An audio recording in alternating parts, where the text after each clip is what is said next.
God always does what is best. He is almighty. There is nothing that he cannot do. All things are in his hand. Sometimes people say, if God is really great, why does he let me be sick or sad? Why do troubles come? Even when we're sick or sad or when troubles come, we must believe that God loves us and that he does what is best for us. He knows what is good for all of us, and that is what he does, even though it may not seem best to us.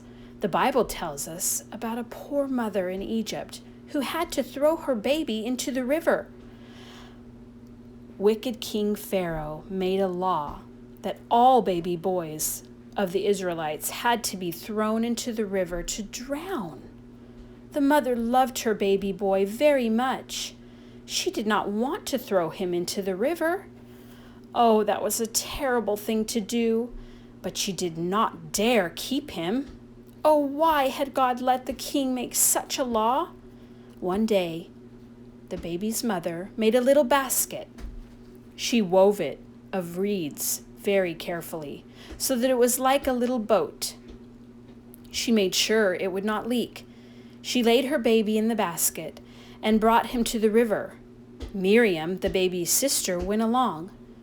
The mother set the basket among the reeds so that it could not float away. She knew that the princess, the daughter of the king, would come to the river. Now, you watch, said the baby to the baby's sister, to see what the princess will do when she finds our baby in the basket.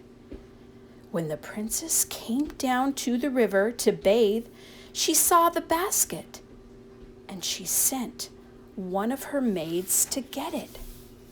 The maid brought the basket to the princess. She opened it, and there she saw a fine baby boy. The baby began to cry. The princess felt sorry for the baby. She did not throw the baby into the river to drown. Instead, she sent Miriam to get somebody to take care of the baby. And Miriam ran to get the baby's own mother, of course.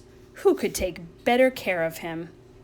Oh, how happy the mother was. Her baby was not drowned, and now she would not have to throw him into the river because the princess said she could keep him for a while, at least for a few years. The princess gave the baby his name, Moses. When Moses grew up, the princess said he was her son. He had to live in the palace. He learned all the wisdom of the Egyptians. He was not a slave like his brothers. He became a great and wise man. Then God called Moses.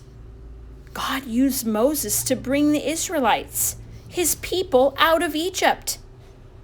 Moses could be a great leader of God's people because he had gone to school in Egypt where he had become a wise man. All of that poor mother's troubles turned out for the good, for the baby and for God's people. God used Moses in a lot of amazing ways. Sometimes even for us, we can be afraid or anxious or worried about something that might be going on in our life right now, but God's always going to make it turn out for the good, for his people. We just need to believe that and trust that and know that God is awesome and that he always does what's best. Now we have a couple of neat Bible verses that talk to us about fear and how we don't have to be afraid. And also a really neat example in the Bible, in Matthew, where it talks about what Jesus had to go through for us. And it turned out to be good, a good thing for us. So give a good ear and listen up. Then the soldiers of the governor took Jesus into the governor's headquarters, and they gathered the whole battalion before him. And they stripped him, and put a scarlet robe on him, and twisting together a crown of thorns, they put it on his head, and put a reed in his right hand. And kneeling before him, they mocked him, saying, Hail, King of the Jews! And they spit on him, and took the reed, and struck him on the head. And when they had mocked him, they stripped him of the robe, and put his own clothes on him, and led him away to crucify him. Do not fear. Be strong and courageous. Do not fear or be in dread of them, for it is the Lord your God who goes with you. He will not leave you or forsake you. It is the Lord who goes before you. He will be with you.